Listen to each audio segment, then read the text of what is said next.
नमस्कार साथियों, स्वागत है आपका अपना YouTube channel chemistry point Purnia. मैं हूं प्रदीप सर और आज हम आपको बहुत ही बेहतरीन टॉपिक आप लोगों के बीच लेकर आए हैं जिनका नाम है यूनिट सेल यानी एकक कोशिका।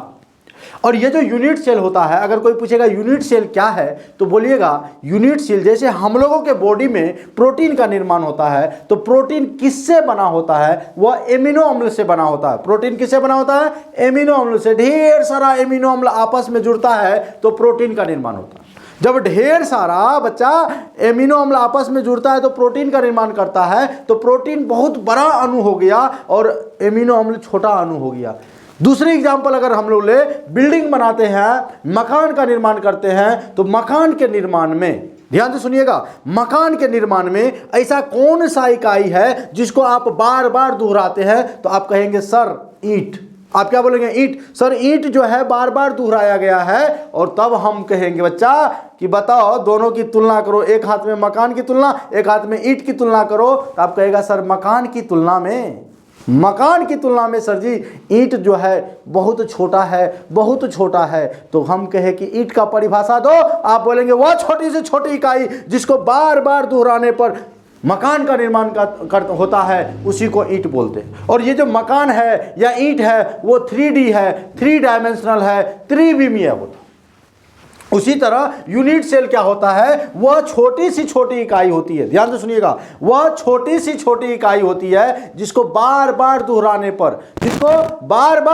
पर त्रिविमीय जालक का निर्माण होता है, उसी को यूनिट सेल कहते हैं। अगर इसका परिभाषा लिखना चाहेंगे तो भाई क्या लिखेंगे? वह छोटी सी, ध्यान से समझिएगा, वह छोटी सी छोटी इकाई, वह छोटी सी छोटी इकाई, ध्यान से समझिएगा, जिसको बार बार दोहराने पर यानी 2 बार लिख दिए, समझ जाना, जिसको बार बार दोहराने पर त्रिविमीय जालक बनता है, त्रिविमीय जालक बनता है, वही हमारा सर जी यूनिट सेल कहलाता है ना। यानी फिर से इसका परिभाषा जानो दोस्तों, मेरे भाइयों बहनों, देखो मेरे साथियों, कि वह छोटी सी छोटी इकाई जिसको बार बार दोहराने पर त्रिविमीय जालक बनता है उसी को तो हम लोग यूनिट सेल कहते हैं। अगर कोई पूछेगा यूनिट सेल के भाई भाग की बताओ, जैसे आप लोग बचपन में गुड इंग्लिश पढ़े थे, है ना, गुड इंग्लिश के पीछे वाले पन्ने में आपका क्या था? Parts of body. एक लड़का को ऐसे खड़ा कर दिया है, एक लड़का को ऐसे बना दिया है ना, ऐसे करके बना दिया है एक लड़का को, और ऐसे करके, और उसके सभी जो है चारों तरफ एरो करके इस तरह से एरो करके लिख दिया है। ये तो हेयर है, माने बाल है, ये नोज है, नाक है, ये आँख है, ये फिंगर है, ये मुक्का है, ये चमेटा है। लिखा हुआ था कि नहीं? बोलो भैया। तो उसी तरह यूनिट सेल जो ये देखे रहे आप फिगर जो हमने बनाया है, यूनिट सेल में ये वाला पार्ट कहलाता है, ये वाला पार्ट, इसको बोलते हैं कोना। क्या बोलते हैं? इसको बोलते हैं कोना। कोना माने होता है इंग्लिश कॉर्नर, है ना। कोना माने क्या होता है? कॉर्नर। जैसे आप देखते होंगे कभी कभी जब मार्केट आप जाते होंगे तो पान दुकान जब जिसका कोना में रहता है तो लिखा रहता है संतोष पान कॉर्नर। कॉर्नर का अर्थ होता है कोना में, यानी अगर कोना वाला जगह में स्थित है तो कॉर्नर लिखाता है। तो ये आपका कॉर्नर हो गया, ये आपका कॉर्नर हो गया, ये कॉर्नर हो गया, ये कॉर्नर हो गया, ये कॉर्नर हो गया, ये कोना हो गया, ये कोना हो गया, ये कोना हो गया। यानी कोना गिनोगे तो टोटल कोना की संख्या कितना हो जाएगा दोस्तों? 8। यानी नंबर ऑफ कॉर्नर 8 हो जाएगा। दूसरी बात, अगर हम लोग फलक की बात करें, फेस की बात करें, तो ये जो देख रहे हैं ये यूनिट सेल का ये फलक है। ये क्या है भैया? यूनिट सेल का फलक है, यानी इसको हम लोग बोलेंगे फेस। फेस को हिंदी में बोलेंगे फलक। फेस को हिंदी में क्या बोलेंगे? फलक। अगर हम लोग बात करें ये कोना है, ये कोना है, कोना से कोना की दूरी, ये जो दूरी होती है इसको भाई साहब बोलते हैं किनारा। क्या बोलते हैं? किनारा। किनारा को हम लोग बोलते हैं एज, EDGE, एज। एज माने क्या होता है? किनारा। समझ आ रही बात? यूनिट सेल में देखो भैया, अब ये फेस हो गया तो एक फेस पर, यही आपका एक फेस है, इस फेस पर 2 विकर्ण खींचा जा सकता है, तो 6 फेस है टोटल, 6 दूना 12 विकर्ण होगा। यानी आपको यहाँ से पूछेगा कि बताओ यूनिट सेल में कोने की संख्या कितना, कोने यानी कॉर्नर कितना, तो कॉर्नर के लिए आप बोलेंगे सर जी 8 होता है। कितना होता है भैया? 8 होता है।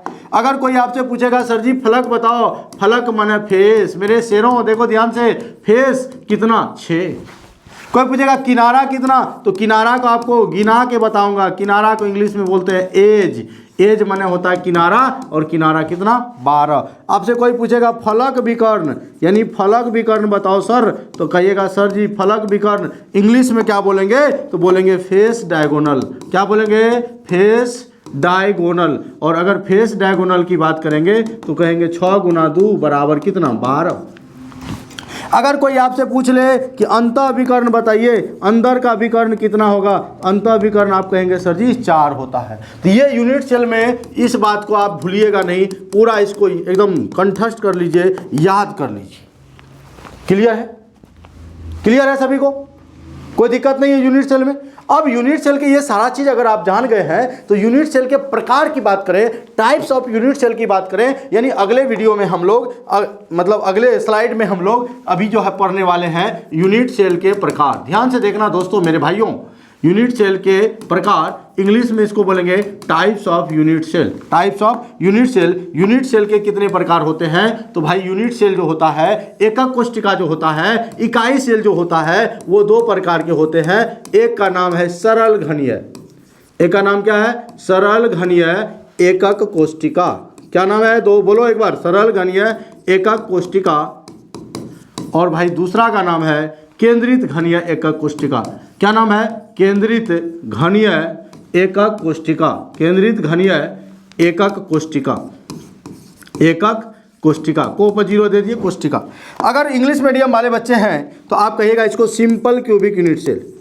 Simple cubic unit cell. क्या बोलोगे भैया? बोलो सिंपल क्यूबिक यूनिट सेल। और इसको बोलेंगे centred cubic unit cell. Centred cubic unit cell.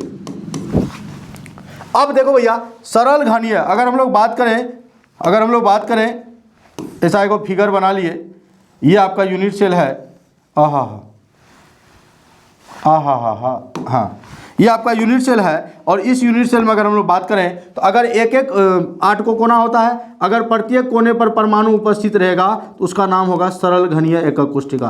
प्रत्येक कोना पर, यानी 8 कोना होता है, अगर 8 कोना पर परमाणु उपस्थित है तो उसको बोलेंगे सरल घनीय एकक कोशिका, सिंपल क्यूबिक यूनिट सेल। और अगर कोने के अलावे अन्य जगहों पर उपस्थित है तो उसको बोलेंगे केंद्रित घनीय एकक कोशिका। और ये केंद्रित घनीय एकक कोशिका परमाणु के सिचुएशन के अनुसार, परमाणु अगर कोने के अलावे फलक पर होगा तो नाम हो जाएगा फलक केंद्रित। कोने के अलावे अगर एक परमाणु बॉडी के अंदर होगा तो उसका नाम होगा अंतः केंद्रित। अगर कोने के अलावे परमाणु 2 विपरीत फलक पर होगा उसका नाम होगा फेस सेंटर, अत्यंत केंद्रित, एंड सेंटर। तो ये केंद्रित घनीय एकक कोशिका 3 प्रकार के होते हैं, फलक केंद्रित, अंतः केंद्रित और अत्यंत केंद्रित। आशा करते हैं कि यहाँ तक आपको पूरा समझ में आ गया होगा। अगर अच्छा लगे तो वीडियो को शेयर करें, लाइक जरूर करें। अगर आप चैनल में नए हैं तो चैनल को सब्सक्राइब कर दें। धन्यवाद।